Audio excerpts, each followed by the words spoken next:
Para la lección hoy busquemos en Efesios capítulo 2. Vamos a tener que leer el capítulo entero, no es muy largo, pero vamos a leer Efesios 2, por favor. El domingo pasado leímos Romanos 11, porque por Él y para Él son todas las cosas, a Él sea toda la gloria. Ahora, hermanos, vamos a ver cómo Dios se glorifica en este mundo. ¿Cómo se glorifica Dios en este mundo? Efesios 2. Y Él, Dios, os dio vida a vosotros cuando estabais muertos en vuestros delitos y pecados, en los cuales anduvisteis en otro tiempo, siguiendo la corriente de este mundo, conforme al príncipe de la potestad del aire, el espíritu que ahora opera en los hijos de desobediencia, entre los cuales también todos nosotros, es decir, los judíos, Pablo como judío, vivimos en otro tiempo en los deseos de nuestra carne, haciendo la voluntad de la carne y de los pensamientos, y éramos por naturaleza hijos de ira, lo mismo que los demás. Pero Dios, que es rico en misericordia, por su gran amor con que nos amó, aun estando nosotros muertos en pecados, nos dio vida juntamente con Cristo. Por gracia sois salvos. Y juntamente con Él nos resucitó y asimismo nos hizo sentar en los lugares celestiales con Cristo Jesús, para mostrar en los siglos venideros las abundantes riquezas de su gracia en su bondad para con nosotros en Cristo Jesús. Yo no estoy contando, pero podríamos contar cuántas veces se menciona Cristo en este capítulo, ¿verdad? No los conté, pero es todo acerca de Cristo. Porque por gracia sois salvos por medio de la fe, y esto no de vosotros, pues es don de Dios, no por obras, para que nadie se gloríe, porque somos hechura suya, creados en, otra vez, Cristo Jesús. Estamos hablando solos Cristos, la centralidad de Cristo. Estamos creados en Cristo Jesús para buenas obras, las cuales Dios preparó de antemano para que anduviésemos en ellas. Por tanto, acordaos, ahora habla a los gentiles, acordaos a nosotros, que en otro tiempo vosotros los gentiles en cuanto a la carne erais llamados de incircuncisión por la llamada circuncisión hecha con mano en la carne. En aquel tiempo estabais sin Cristo, alejados de la ciudadanía de Israel y ajenos a los pactos de la promesa, sin esperanza y sin Dios en el mundo. Pero ahora en Cristo Jesús, vosotros que en otro tiempo estabais lejos, habéis sido hechos cercanos por la sangre de Cristo, porque Él es nuestra paz, que de ambos pueblos hizo uno, derribando la pared intermedia de separación, aboliendo en su carne las enemistades, la ley de los mandamientos expresados en ordenanzas, para crear en sí mismo de los dos un solo y nuevo hombre, haciendo la paz. Y mediante la cruz reconciliar con Dios a ambos en un solo cuerpo, matando en ella las enemistades. Y vino, anunció las buenas nuevas de paz a vosotros que estabais lejos y a los que estaban cerca, porque por medio de Él los unos y los otros tenemos entrada por un mismo espíritu al Padre. Así que ya no sois extranjeros, ni advenedizos, sino saboréelo. Gentil, incircunciso, bueno, no sé, incircunciso, ¿no? Saboréelo, sino conciudadanos de los santos y miembros de la familia de Dios, edificados sobre el fundamento de los apóstoles y profetas, siendo la principal piedra del ángulo Jesucristo mismo, en quien todo el edificio, bien coordinado, va creciendo para ser un templo santo en el Señor, en quien vosotros también sois juntamente edificados para morada de Dios en el Espíritu. Hemos estado enfatizando algunas cosas que la Reforma protestante del siglo XVI tuvo que recuperar porque se habían perdido. Son las Escrituras. Dios gobierna su pueblo y su reino por las Escrituras, no por las tradiciones humanas. Se tuvo que recuperar que la salvación es por gracia, no es comprada. Ninguna indulgencia, ninguna reliquia, ningún peregrinaje sirve para perdonar sus pecados y cubrir su iniquidad. El propósito en la salvación es para la gloria de Dios. Si el hombre participa en su propia salvación, poniendo aún el 1%, como decía Erasmo, el 1% por lo menos es gloria mía. Está bien el 99% Dios, pero un poquito de gloria mía. Y decían los reformadores con base en la palabra de Dios, todo. ¿Quién le ha dado a Dios para que le recompense? Lo que leímos el domingo pasado. No, de Dios, por Dios y para Dios son todas las cosas. Soli Deo gloria. Y hoy hemos visto en todo este pasaje que el plan de salvación de Dios es por solo Cristo y todo Cristo. Ahora, Pablo, esto es muy simple, hermano. Este sermón fue el más fácil de componer porque simplemente se sigue el argumento de Pablo. El primer punto son los primeros 3 versículos, lo que éramos en Cristo, lo que somos, lo que es todo ser humano aparte de Jesucristo, tanto gentiles como judíos, cuando estábamos muertos en nuestros delitos y pecados. Sabemos que la paga del pecado es muerte, muerte espiritual, muerte física y muerte eterna. Estábamos muertos en nuestros delitos y pecados, en lo cual anduviste en otro tiempo, siguiendo la corriente del mundo, conforme al príncipe de la potestad. ¿Quién es el príncipe de la potestad del aire? El diablo, Satanás, era nuestro amo y le seguíamos, querer o no. Y Pablo se une, en los cuales nosotros también. Hermanos, los judíos no tuvieron privilegios porque Pablo dice que los judíos eran igual que los gentiles. Dios no le dio los pactos. Dios no le dio su ley. No le dio todas sus promesas. Claro que sí. Entonces, ¿cómo es que Pablo dice, igual nosotros los judíos como los gentiles? Éramos por naturaleza hijos de ira. Hermanos, porque por más bondad y gracia que Dios les diera, por naturaleza, y se ve en la historia de Israel, por naturaleza, era lo que Pablo dice aquí, hijos rebeldes, hijos de ira. Por naturaleza, por más bondad que Dios nos pueda dar, por más pactos que Dios puede establecer con el ser humano, hermanos, por naturaleza, nada de eso nos sirve.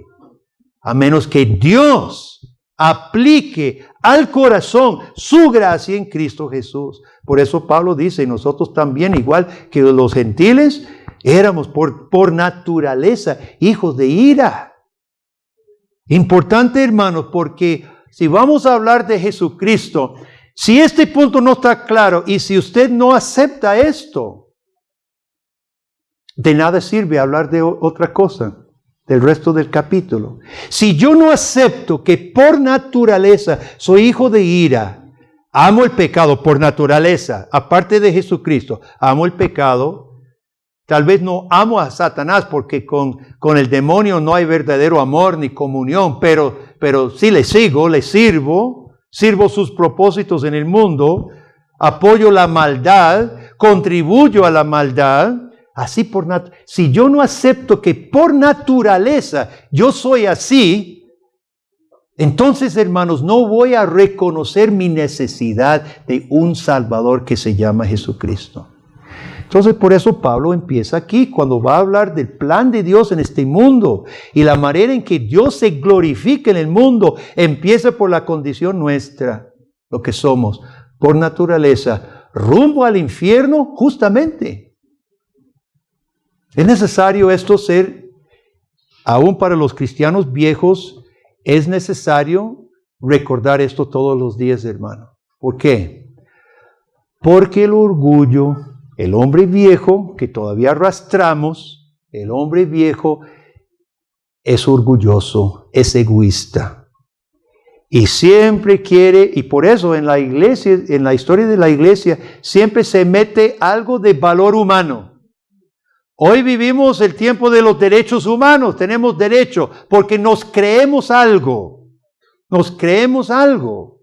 Y hablamos más de derechos de los deberes, cuando realmente todo lo debemos a Dios. Derechos podrían ser otorgados por Dios, por gracia y por misericordia. Entonces, hermanos, empecemos por donde la palabra de Dios empieza, reconociendo lo que somos por naturaleza, lo que somos y seguimos siendo por naturaleza, hijos de ira. Versículo 4, se encuentra una palabrita pequeña, la más importante de la Biblia, pero. No todos los peros son buenos, ¿verdad? Muchas veces nos acercamos a un amigo y decimos, mira, me gustó tal y tal cosa, pero, y ya viene, ¿verdad? Ya viene la crítica. Me gustó lo que dijiste o lo que hiciste, pero mira, necesito decirte algo, no todos los peros son buenos y son agradables. A veces lo que sigue un pero nos desagrada. El pero saca pelo. Pero este pero no, hermano.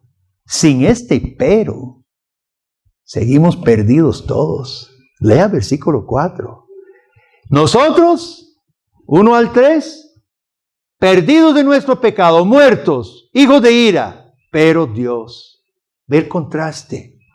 Por nosotros mismos de todo lo que somos, pero Dios, vea lo que hizo. Pero Dios, que rico en misericordia por su gran amor con que nos amó, aún estando muertos de nuestro pecado. Pablo lo repite por si lo haya olvidado en un versículo. Claro, lo olvidamos. Así tan fácil y tan rápido lo olvidamos. Lo repite Pablo. Aún estando nosotros muertos de nuestro pecado, ¿qué hizo Dios? Nos dio vida juntamente con Cristo. Por gracia sois salvos. Y juntamente con Él nos hizo sentar en lugares celestiales. Gloria a Dios. Este es el gran pero más importante en el lenguaje castellano. Ese es el pero más importante en toda la lengua española, hermanos. Nosotros perdimos, pero Dios, que es misericordioso, que es amoroso, en su misericordia y su amor, Él se mostró misericordioso en Cristo. Muchos tienen un concepto equivocado de Dios. Piensa de Dios como el abuelito alcahueta, el abuelito que siempre anda un confite, ¿verdad? En la bolsa para los nietos. Y que el abuelo Dios simplemente puede decir, bueno, ya, chiquito, ya está bien, ya, pórtese bien ahora. Y puede hacerse el desentendido del pecado. Así no es Dios, hermano. Dios es bueno y misericordioso, pero siendo justo y santo, es imposible por su naturaleza simplemente hacerse el desentendido. Y por eso Pablo dice muy claramente, se mostró misericordioso en Cristo. Y en los versículos 11 en adelante habla de la crucifixión de Cristo, la resurrección de Cristo, la obra de Jesucristo. Dios no pudo simplemente decir, te perdono. Nosotros decimos eso porque no somos Dios. Nosotros no siendo Dios ni siendo justos, podemos simplemente decir a un ofensor nuestro, te perdono, tranquilo, andate, tranquilo. Podemos decir eso. Pero Dios, por su naturaleza, justo y santo, siendo infinito, omnipotente, omnipresente, Él no simplemente puede decir, está bien. No puede. Y es por eso que su misericordia se mostró en Cristo. Nos dio vida en Cristo. Nos hizo sentar en lugares celestiales en Cristo. Yo quiero que hoy todos nosotros aquí meditemos esto. Nos hizo sentar en lugares celestiales en Cristo. ¿Qué significa eso, hermano? Este lenguaje lo usa otras partes de la Biblia. Colosenses 3, mira arriba donde usted está sentado con Cristo. Jay,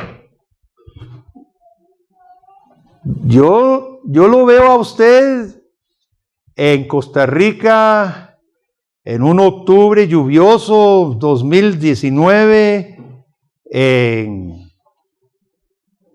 una región que se llama Mata de Plátano. Mata de Plátano. ¿Quién puso ese nombre, Mata de Plátano? No pudieron pensar en un mejor nombre. Aquí hay cedro, ¿por qué no pusieron los cedros o los cipreses?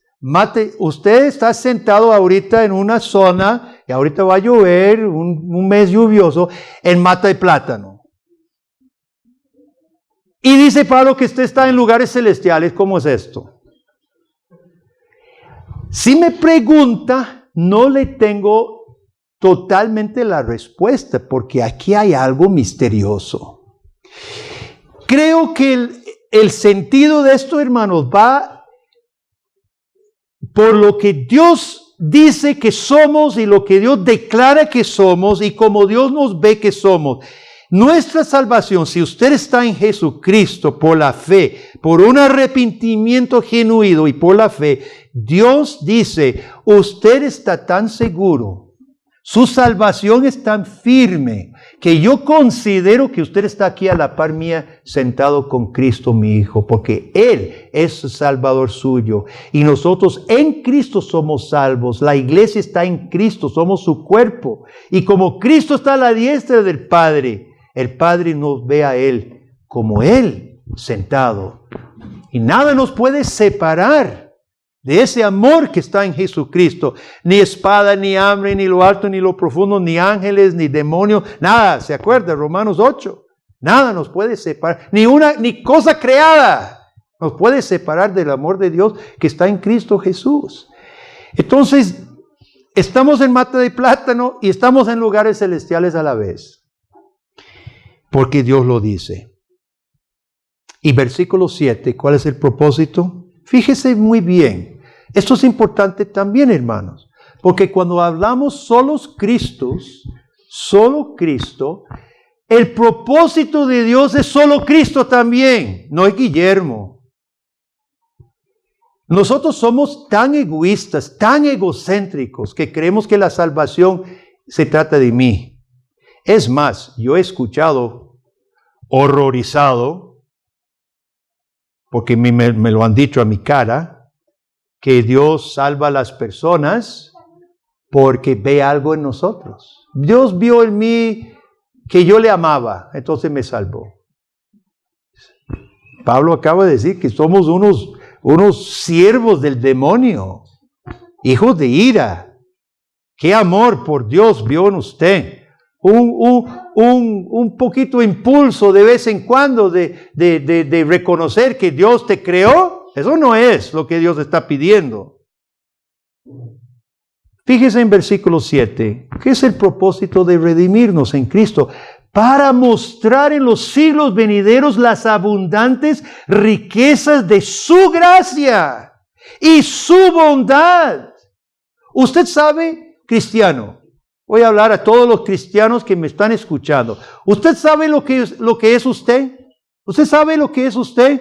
Usted es una muestra de la gracia de Dios. Eso es lo que usted es. Cuando usted sale de aquí, cuando va para tu trabajo mañana, usted encarna en su cuerpo. Usted encarna donde quiere que usted vaya y lo que quiere que vaya a hacer. Usted encarna una muestra de la misericordia de Dios sobre usted. Eso es lo que es usted. Piense en eso. Su salvación no fue para usted. Dios no gana nada salvándolo a usted. Dios no gana, no acumula méritos con alguien más porque Él es Dios. Dios quería demostrar su misericordia en usted y en mí. Pero recordemos para siempre, hermanos, que el propósito sigue siendo su gloria.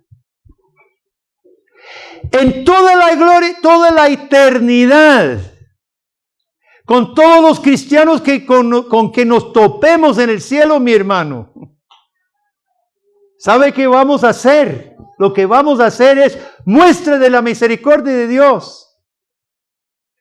Y yo no sé cómo nos vamos a saludar,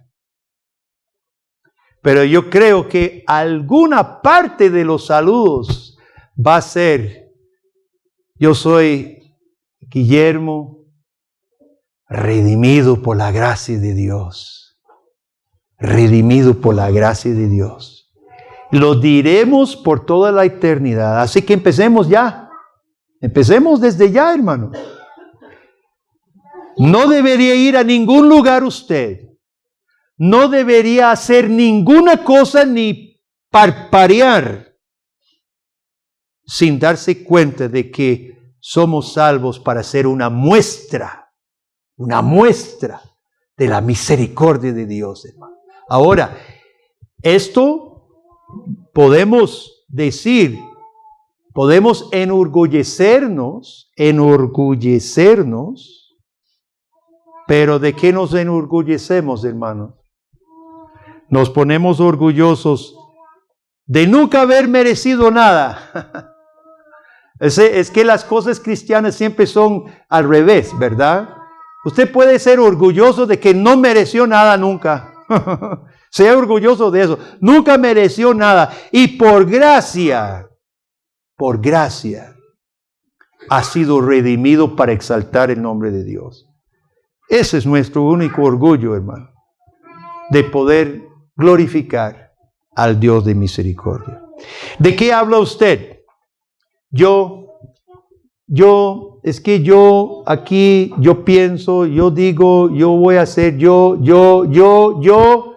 El mundo está lleno de personas, inclusive cristianos, que solo dicen yo.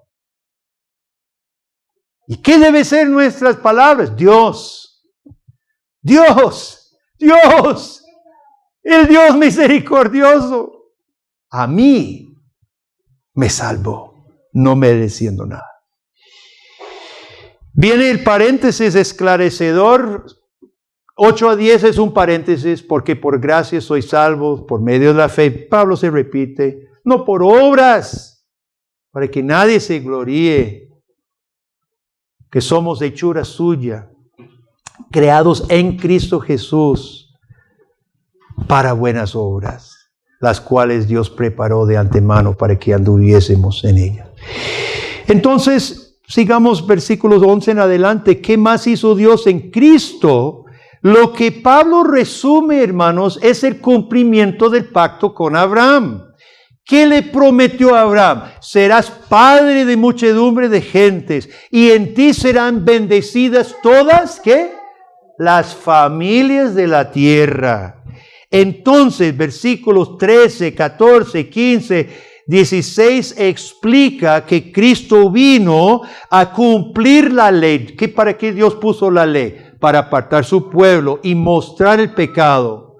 Y Dios encerró a los judíos bajo su ley, para mostrar las consecuencias del pecado. Y Dios hizo ese muro de separación, ¿verdad? Dios hizo una pared de separación entre judíos y gentiles. Pero cuando Jesucristo viene, paga las consecuencias de la ley, derriba la pared, ya no juega ningún papel edificante. Entonces Dios une en una sola iglesia lo que prometió a Abraham: todas las familias de la tierra serán bendecidas en ti. Y Dios une. Entonces esta es la obra que Cristo hace en la cruz. Hay quienes desean levantar esta pared entre judíos y gentiles en algún futuro milenio. Hay aberraciones teológicas en este sentido. Los que no comprenden el propósito para la cual la ley fue dada, pero cumplió su propósito, la ley, y en Cristo es derribada, y el propósito final de Dios de hacer un solo hombre, un solo cuerpo, una sola iglesia, se establece en Cristo. ¿Qué hace la cruz, hermanos? La cruz muestra lo que merecemos todos. Lo que merece tanto judíos como gentiles. En esa crucifixión es lo que usted y yo merecemos. La cruz es el símbolo de nuestro castigo, de nuestra condena. Y cuando Jesucristo paga, entonces se derriba la condena contra nosotros. En la cruz, por la fe en Cristo, todos pueden ser reconciliados, juntos unos con otros y todos con Dios. Por eso Él es nuestra paz, en sentido pleno. No hay alcance más grande. No hay nada fuera de esta paz. Dios reconcilia judíos con gentiles que se odiaban. Reconcilia todos los hombres que nos peleamos. Nos reconcilia en un solo Cristo, un solo Salvador, una sola cabeza, un solo Jesús. Fíjese que este evangelio es trinitario. Versículo 18. Pablo nunca deja de asombrar en lo completo de sus exposiciones. Versículo 18, porque por medio de Él, Cristo, los unos y los otros tenemos entrada por un mismo Espíritu al Padre. Está Cristo, el Hijo, el Espíritu y el Padre presente. Este evangelio es trinitario. Y la gran meta y la bendición para cualquiera en Cristo se encuentra en el versículo 19. Así que ya no sois extranjeros ni advenedizos, sino conciudadanos de los santos y miembros de la familia de Dios. Gócese, cristiano, gócese de ser llamado familia de Dios. Porque Pablo comenzó esto diciendo hijo de ira. Así empezó Pablo diciendo, por naturaleza usted es hijo de ira, expulsado de su huerto, de su paraíso. Y dice que en Cristo ahora es familia de Dios. Y ahorita va a decir otra cosa más impresionante todavía. Apreciemos la iglesia. Los que han nacido en la iglesia, aquí hay niños, inclusive jóvenes, que han nacido en la iglesia del Señor. Chico, nunca menosprecie de que usted haya nacido en el seno de la iglesia del Señor. No lo desprecie. Y no lo vaya a despreciar haciendo tonteras, pensando de que usted ha estado como encajonado, como que no tuvo experiencias. No vaya a pensar tonteras y mentiras tontas del demonio. Dale gracias a Dios porque le ha dado la bendición más grande que un ser humano pueda tener. Nacer en el seno de una familia carnal cristiana y la iglesia cristiana. No lo menosprecie, aprovéchelo. Y a los que Dios nos ha traído a su iglesia, tampoco despreciemos, hermano, con apatías, con frialdades. Ahora, ¿cuál es el fundamento de la iglesia? Ya vamos finalizando estos versículos. ¿Cuál es el fundamento de la iglesia? Es la palabra de Dios. La iglesia romana decía en el tiempo del siglo XVI y lo sigue afirmando hasta hoy. La iglesia romana dice que es la iglesia que produjo la Biblia. Por lo tanto, es la iglesia que interpreta, está sobre la Biblia. Ahora hay una cierta lógica.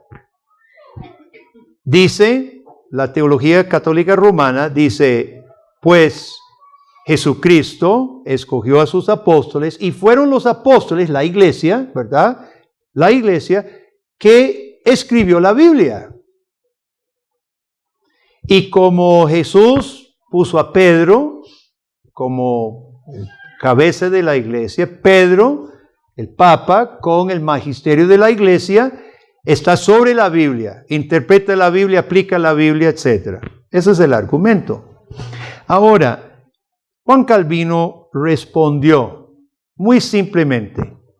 Queridos hermanos, decía, lea Efesios capítulo 2, versículo 20. ¿Qué dice Efesios 2, versículo 20? Dice que la iglesia está edificada sobre el fundamento de los apóstoles y profetas, siendo la principal piedra del ángulo Jesucristo mismo. ¿Cuál es primero? La palabra de Dios. Sí, Jesucristo, mediante sus apóstoles, los profetas pueden ser los profetas del Antiguo Testamento, producen la iglesia no produce la palabra, es al revés. Eso es lo que dijo los reformadores, lo que dijeron. No es la iglesia que produce la Biblia, es la Biblia que produce la iglesia. Es la palabra de Dios que crea la iglesia. Y Jesucristo es la piedra angular. Y ese término se toma de Isaías 28. En Isaías 28, Dios está prometiendo juicio sobre su pueblo, los líderes de su pueblo, porque ignoraban y adoraban los dioses babilónicos y los astros y las fuerzas del universo. Y en ese contexto dice el profeta, por tanto Jehová el Señor dice así, he aquí yo. El profeta está denunciando lo que hacen los falsos maestros, una religión falsa, idólatra. Y dice Dios, responde casi como un pero yo, he aquí yo he puesto en Sión por fundamento una piedra. Ahora, ese símbolo desde el desierto, la roca que echó agua, Dios es la roca cuya obra es perfecta, Deuteronomio, Salmos, aquí en Isaías. Yo he puesto una piedra probada, angular, del ángulo que amarra el edificio, preciosa, de cimiento estable. El que creyere no se apresure. Pablo retoma esa palabra, casi ese versículo, y dice que Jesucristo es esa piedra puesta. Una piedra probada, una piedra confiable, una piedra angular, y el que creyere en él, no se apresure, no se preocupe, tranquilo, usted puede confiar. Esa es la piedra, hermano. Cristo, por medio de sus apóstoles y profetas y su palabra, hace crecer su iglesia, fundamenta su iglesia. Es el fundamento del cimiento. Entonces, hermanos, hemos visto en este capítulo la centralidad de Cristo. Versículos 5 y 6, Dios nos resucita en Cristo. Versículo 16, Dios nos reconcilia en Cristo. Versículo 20, Dios edifica su iglesia por la palabra de Jesucristo. Y versículo 22, en quien vosotros también sois juntamente edificados para morada de Dios en Cristo. En Cristo Dios nos está haciendo nada menos que morada. Morada de Dios en Él. Este no es un Cristo subjetivo, mi hermano. Esto no es su Cristo. Este es el Cristo glorioso, el que del Padre mandó. Esto no es mi Cristo. Esto no es un invento que yo hago. Ese es el Cristo, el Jesucristo que la Biblia describe y revela. Y Él es fundamento y cabeza de su pueblo. Y su obra es que nosotros seamos posesión de Dios. Muchas veces cuando nosotros decimos, ese sí está poseído, ¿a qué nos referimos? Está poseído no por Dios, ¿verdad? Cuando decimos, ese sí está poseído, por lo general nos referimos al demonio, está poseído. Pero hermanos, nosotros podemos decir también que estamos poseídos. Somos poseídos. Somos posesión de Dios. Su posesión. Entonces, ¿Se permite saludarse? ¿Qué, poseído? ¿Cómo está? Se permite. Se permite a los verdaderos redimidos por Jesucristo, porque somos morada suya, y si Él mora dentro de usted, ¿qué es? Usted está poseído por Dios mismo, hermano. Qué cosa más linda, qué seguridad más grande, qué gozo y alegría saber que usted pertenece. Primer pregunta del Catecismo de Heidelberg: ¿cuál es tu único consuelo tanto en la vida? Que yo no me pertenezco a mí mismo, sino a mi fiel Salvador. Pertenezco. Hay un llamado en este pasaje. Toda persona, alguna persona escuchando este mensaje que aún no ha venido a los pies de Jesucristo, sepa que ahorita su rumbo es versículo 1, 2 y 3. Usted está siguiendo el príncipe de este mundo, el demonio. Es hijo de ira. Usted necesita, le urge venir a los pies de Jesucristo. Por favor, no ignore las gloriosas promesas. Miren, ninguna de estas promesas es suya aparte de Jesucristo. Necesitamos a Cristo todos.